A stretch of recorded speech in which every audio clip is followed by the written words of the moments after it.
Olá, estudantes! Como vocês estão? Eu espero que vocês estejam muito bem. Hoje, na nossa aula de ciências, nós vamos falar como acontece a regulação das temperaturas do nosso corpo. Já pararam para pensar? Na nossa última aula, nós falamos da influência do sistema nervoso, lembra? Então, olha só, se ele faz todo esse processo, como que vai acontecer essa regulação? Esse controle está ligado ao nosso sistema nervoso. Nosso organismo tem receptores térmicos na pele e em outros órgãos. Eles enviam mensagens por meio de impulsos nervosos para o hipotálamo, que também tem sensores térmicos e que age como um centro autonômico de ajuste da temperatura do nosso corpo. O hipotálamo atua para que a temperatura corporal ela permaneça em um determinado valor, aproximado aí entre os 36, 36,5, uma temperatura bacana. Essa temperatura ela é denominada um ponto de ajuste, né? Os neurônios da parte anterior do hipotálamo atuam como um centro de perda de calor. Quando recebem informações de que a temperatura corporal está acima do ponto de ajuste, eles então vão emitir impulsos nervosos que vão desencadear de maneira bem rápida, né? Um segmento de informações. Um dos segmentos, né, um dos seguintes eventos, né, que a gente tem aí é a vasodilatação periférica. Olha só, o que ela vai fazer? Vai conseguir fazer com que os seus vasos, né, por onde passa a sua corrente sanguínea, principalmente da parte cutânea, de próximo da nossa pele, isso aí vai começar a fazer uma grande dissipação de calor da nossa pele. Então, a gente vai ter automaticamente um aumento dessa temperatura. E essa temperatura vai causar também um rubor, ou seja, a nossa pele começa a ficar rosa, um pouco avermelhada, né? E a gente, principalmente nas pessoas mais clarinhas, isso fica muito visível. Alguns lugares a gente percebe o aumento desse calor, né? Geralmente a gente olha ou na via próxima da cervical, né? Que a gente chama de pescoço, muitas vezes na testa, né? Na dobra, né, do nosso cotovelo. Isso tudo vai nos indicando que há uma abrupta elevação, né? Houve uma elevação da minha temperatura, que ela saiu do que eu considero normal e, né, partiu para uma maior. O que vai acontecer então? Essa vascularização da nossa pele, ela começa a mandar sinais de que tem algo errado. E aí vai virar sudorese, que é a liberação do calor pelas glândulas sudoríparas, a evaporação da água presente no suor. Todas as vezes a gente está com um pouquinho de febre, febril na verdade, o nosso corpo começa a transpirar. Por quê? Ele ajusta, ele vai começar a fazer essa condição. O suor, ele vai absorver, ele vai trazer esse calor do corpo e assim ele faz com que essa temperatura abaixe, reduza. Durante 1 hora de atividade física, por exemplo, intensa, você está ali ou numa corrida ou, né, numa caminhada mais severa, o que vai acontecer? O seu corpo não começa a liberar líquido? Vai causar o que a gente chama de sudorese.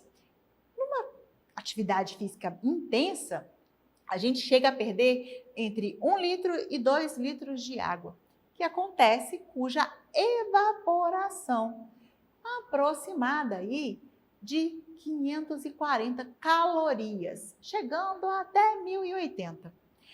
Essa liberação de calor é feita pelos músculos durante a sua atividade intensa. Pode ser de 30 a 40 vezes maior quando você está em repouso. Então, olha bem para você ver. Se você estiver em repouso, estiver tranquilo, a sua queima de caloria é pouca. Então, você não tem essa sudorese, seu corpo está com a temperatura regulada. Agora, se você começa a fazer uma atividade, o seu corpo vai esquentar e aí a gente começa a ter uma necessidade de fazer o resfriamento desse corpo. E aí a sudorese. Sem o mecanismo da sudorese, a temperatura corporal subiria para valores perigosos. Outro grupo de neurônios do hipotálamo, da parte posterior, constitui o centro de produção e conservação de calor. Quando informado de que a temperatura caiu abaixo do ponto de ajuste, esse centro envia impulsos nervosos que vão desencadear um ou mais dos seguintes eventos. Então, o que ele vai acontecer? Pode acontecer a vasoconstrição periférica, que é o estreitamento dos vasos sanguíneos da pele, que vai reduzir, a perda de calor. A palidez facial é observada nas pessoas de pele clara, quando os locais são bem frios, tem a ver com isso também. Quando a gente começa a tremer de frio, contração dos músculos, Todo esse processo involuntário é para quê? Para produzir calor através dessa agitação muscular. O nosso pelo, quando a gente fica arrepiado, que a gente chama o eriçamento dos pelos, o arrepio por frio, que a gente está lá trêmulo de frio, são requisitos que vieram com o processo evolutivo. Nós, mamíferos, temos na pele, que é totalmente recoberta por pelos, isso vai fazer com que aumente essa condição de aquecer, de manter a temperatura do nosso organismo, não é mesmo? Então, olha só, quanto mais espessa a camada de isolamento, do nosso corpo, melhor e maior vai ser a condição estável do nosso corpo. Já o aumento da taxa metabólica, quanto maior a atividade celular, mais a gente vai produzir calor. Existe um mecanismo, professora, para fazer essa reposição, aumentar o calor quando estiver muito frio, ou diminuir o calor, quando estiver muito quente? Sim, existe um mecanismo que é chamado de termorregulação. Os animais podem ser divididos em endotérmicos e ectotérmicos, com base na regulação da sua temperatura. Os animais endotérmicos, como as aves e os mamíferos, usam o calor metabólico para manter a temperatura corporal estável, que é frequentemente diferente da temperatura do ambiente que ele está. Já os animais ectotérmicos, como lagartos e cobras, não usam o calor metabólico para manter a temperatura corporal, mas se mantêm na temperatura do ambiente que eles estão. Então, se ele está lá dentro de um lago, o jacaré ele vai se manter dentro de uma temperatura bacana para ele ali. Mas se esfriar muito, ele precisa sair, se colocar em um ambiente onde há incidência do sol, para ele conseguir regular a temperatura do corpo. Ambos animais endotérmicos e ectotérmicos possuem adaptações, que são características que surgiram pela seleção natural, que ajudam a manter uma temperatura corporal saudável. Essas adaptações podem ser comportamentais, anatômicas ou fisiológicas. Algumas aumentam a produção de calor quando esse corpo está muito frio. No caso dos endotérmicos, já nos outros, tanto endotérmicos quanto ectotérmicos, aumentam ou diminuem a troca de calor com a referência do ambiente em que ele está. Bom, olha só, no nosso estudo, nós vamos ver 3 grandes mecanismos.